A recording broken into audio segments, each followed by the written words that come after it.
the star of the show, Jordan Rogozinski. Hello folks, welcome back to the Jordan 411 Sports Show for another year. I'm glad to have you back, folks. And my guest today is, he played 12 years in the CFL, was drafted by Ottawa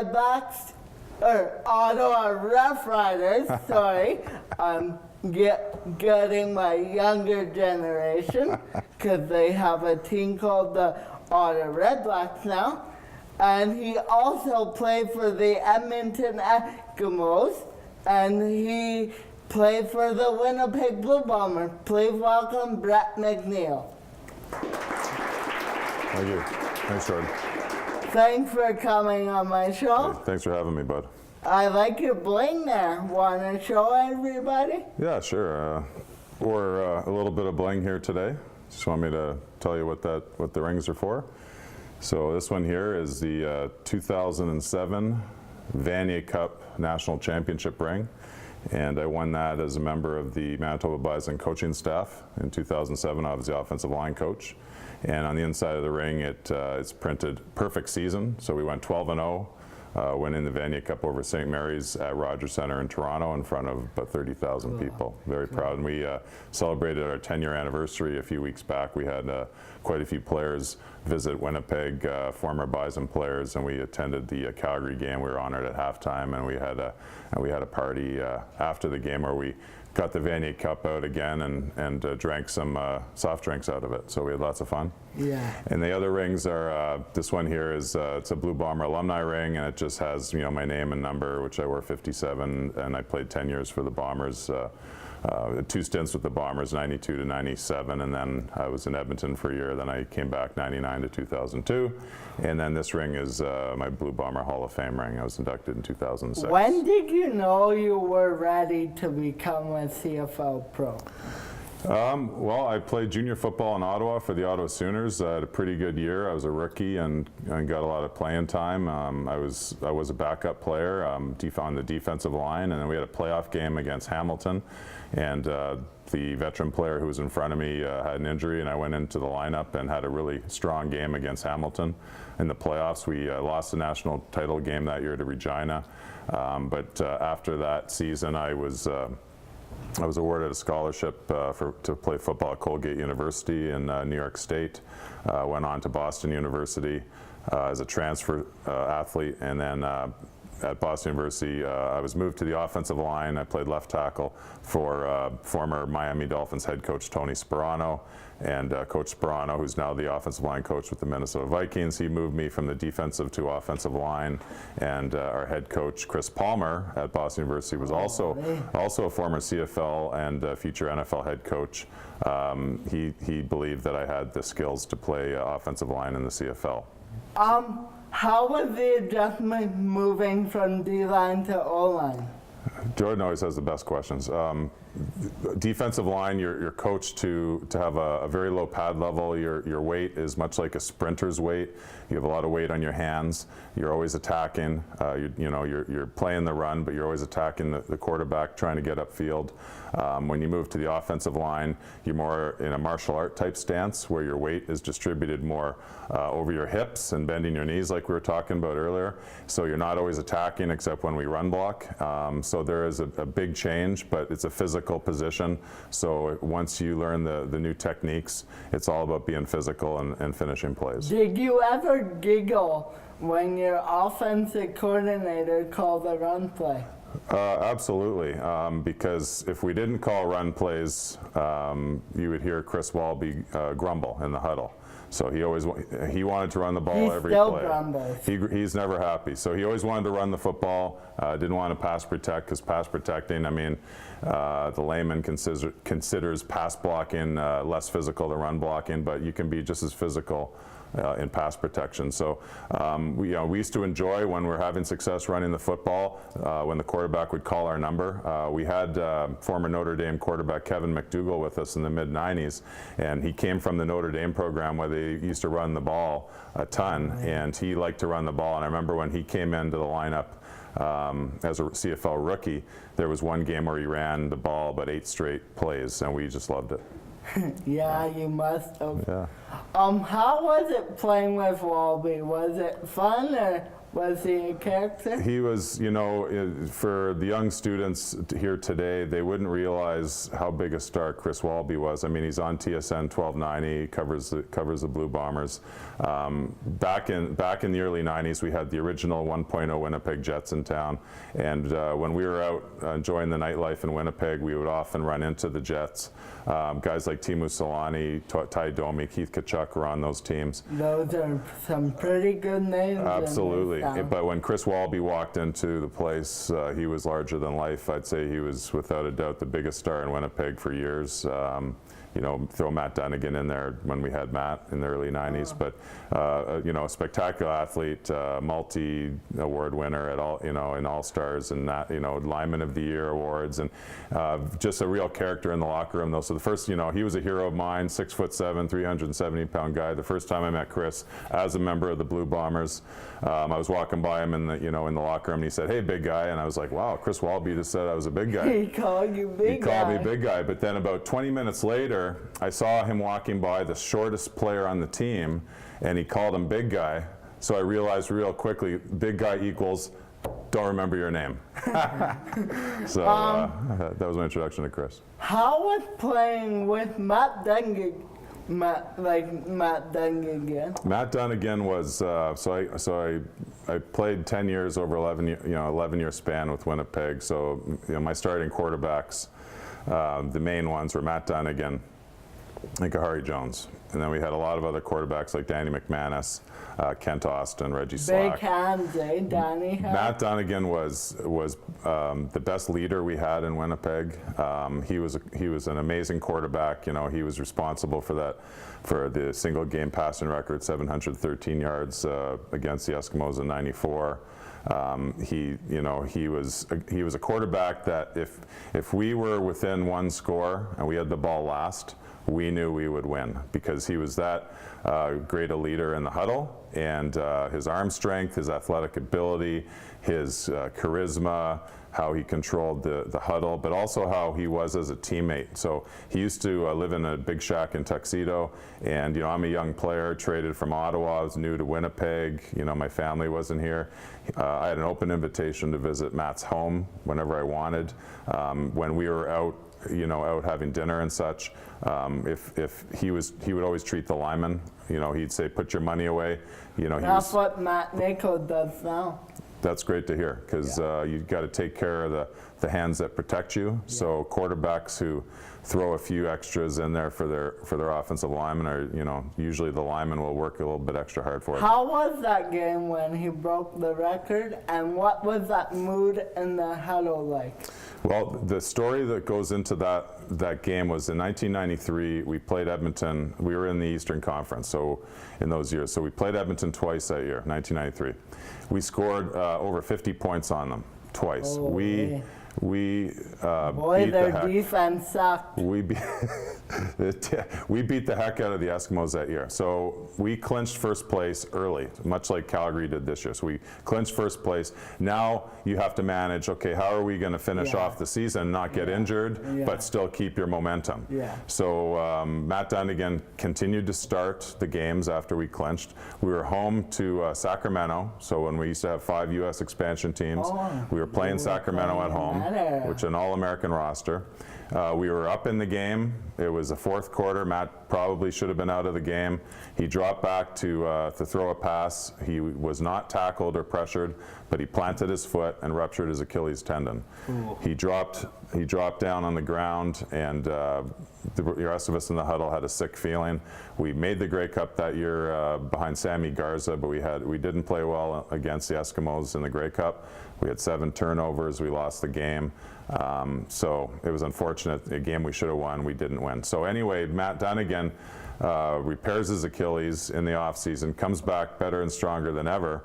And the next time we played the Eskimos was with Matt Dunnigan at home, and that was the game where Matt threw for 713 yards. Oh, because we told the Eskimos, we told them we weren't going to get a ring for this game, but this is what we would have done to you if we had played with Matt in the Grey Cup. So we wanted to show them that there was no doubt that we would have won. Holy. And we didn't leave any doubt. And that Achilles is hard to come back from. That's a major injury in sports. So Mo Leggett suffered that injury this year. Shout out to Mo. Yeah, that's a tough one. Darian Durant had a very similar injury about 3 years ago in Saskatchewan. I don't think his career has been the same since. No. Matt Dunnigan was tough enough and worked hard enough that he came back better and stronger than ever. But concussion got him. Yeah, Matt, so 1996, Matt was playing. He had left Birmingham. The U.S. expansion had finished up. Matt went to Hamilton, and he had another severe concussion, and Matt, counted quite a few over his career. But that last one, he said that he knew his career was over. But he had a long career, very illustrious, and won Grey Cups and multiple All-Star, and had a great career. When do you know that your career's coming to an end? Well, one piece of information is when coaches begin to get younger than you. So in 2002, which was my 12th year in the league, we hired Paul Lapalisse as offensive coordinator. Coach Lapalisse, with the Bombers still today. I think he's in his third stint with the club. He's the first coach on the offensive staff that was younger than I was. So I was in my mid-30s, and I sort of took note of that. I found that in training camp I was having lunch more often with the guest coaches than the current players, because the guest coaches I knew from when I was a younger player. Yeah. And your recovery becomes demands become longer. So when I was a younger player, we would practice in full pads. We'd have a tough week of practice. We'd have the day before the game where we took the pads off, and that was generally enough time for me to heal up for the game. Later in my career, I found I never really healed up between games. How is that no pad rule that they just brought in for? Well, there's two schools of thought on reducing contact in practice. It reduces the number of collisions, because it's been, scientists have said that a professional offensive lineman basically is incurring the impact and energy of a car crash every single play. So they want to reduce the number of collisions.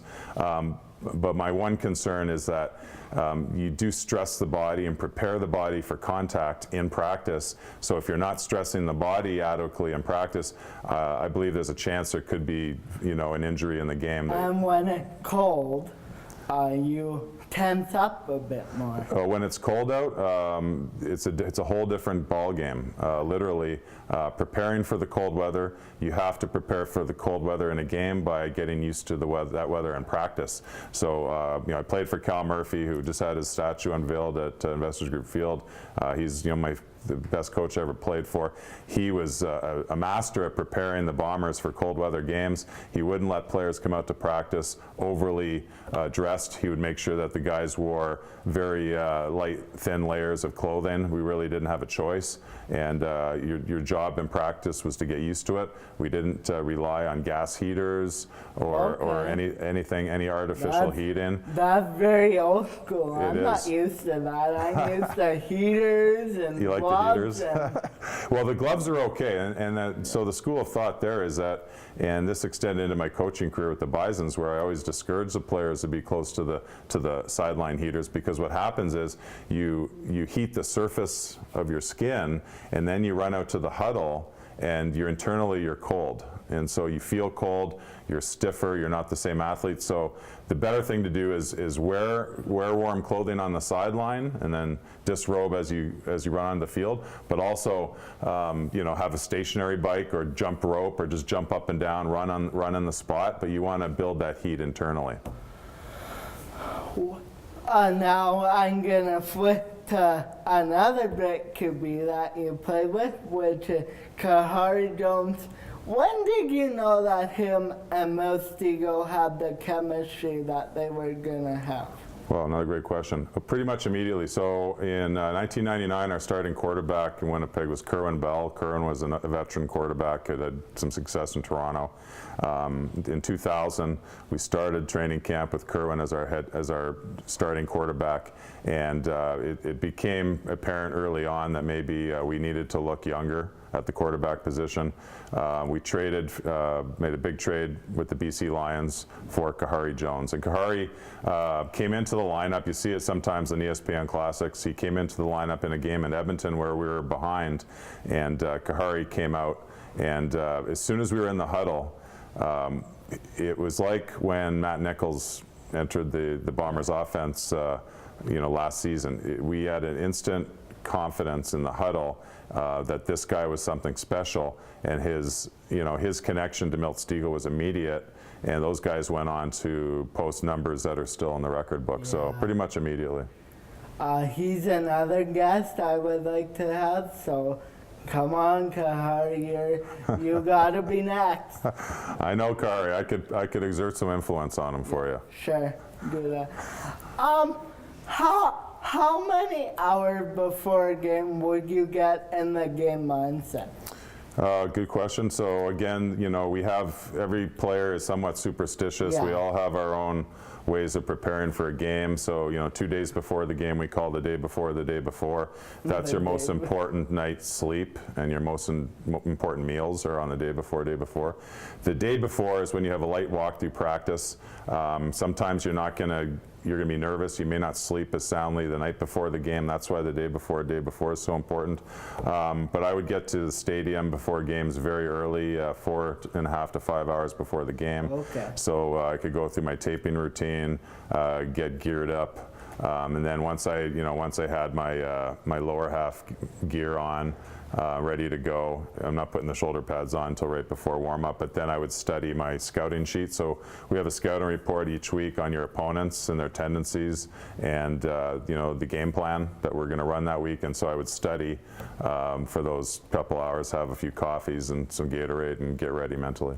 So you needed caffeine to kind of get energized? Well, I mean, caffeine in the coffee was a way to give yourself somewhat of a boost, but you have to be careful because it's a diuretic, so you have to, so every time you're consuming coffee, you would also have to consume water to make sure you didn't dehydrate, because you dangerous. Don't want to be dehydrated Right. or too hyper. No. I couldn't Right. imagine you playing on like 5 cups of coffee. You would be like the monster of a man here.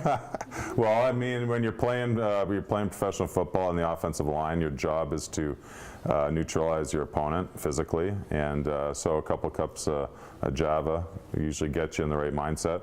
But we had an amazing training staff in those years. We had Jeff Fisher as our head trainer. Jeff, of course, runs Elite Fitness here in Winnipeg, and Jeff was a trainer where he didn't give you a choice. You were sitting on the bench between series, he just hands you a bottle, and that means drink. So he monitored the health of the players. That's always good for a trainer, eh? Absolutely, water's the best fluid you can consume. 0 calories, 0 carbs, and it keeps you hydrated. So it's very important for athletes to drink water. I'm just looking at your bald head there, and it looks like my producer's head. So, what kind of wax do you wear? Do you wax it or polish it? No. Oh, I wish. No, back in the day, if you look back on the internet, I used to have a long mane of hair. And the reason we did that is, even when I could grow my hair, I used to cut it short in a buzz cut.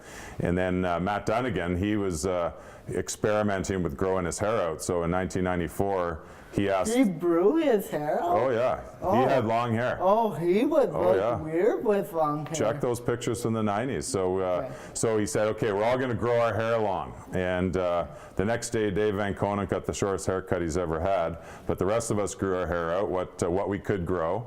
And I kept that going until 1999, when I had hair that was below my belt. And then I came back from Edmonton to play for Coach Dave Ritchie.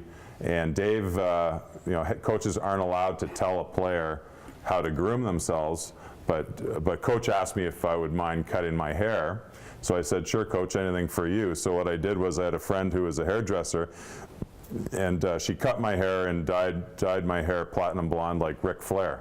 So, Rick so I had to, Nature Boy was one of my heroes. So I emulated Ric Flair. Woo! Yeah. So he was dirtiest player in the game. So I emulated Ric Flair, and so instead of having the long hair, I went with short blonde, and that's in the rearview mirror now. Okay, so. I wish we had more time, but we gotta go. Thank you for being here. Oh, this was great, Jordan. Thank you so much. And this is a little token. What we call ourselves, what Buckeyes are, is we're a nut. We call ourselves nut. And this is a little token to say you're a nut. Oh, thank you so much. It wouldn't be the first time I've been called that. Thank you very much. And it sure won't be the last.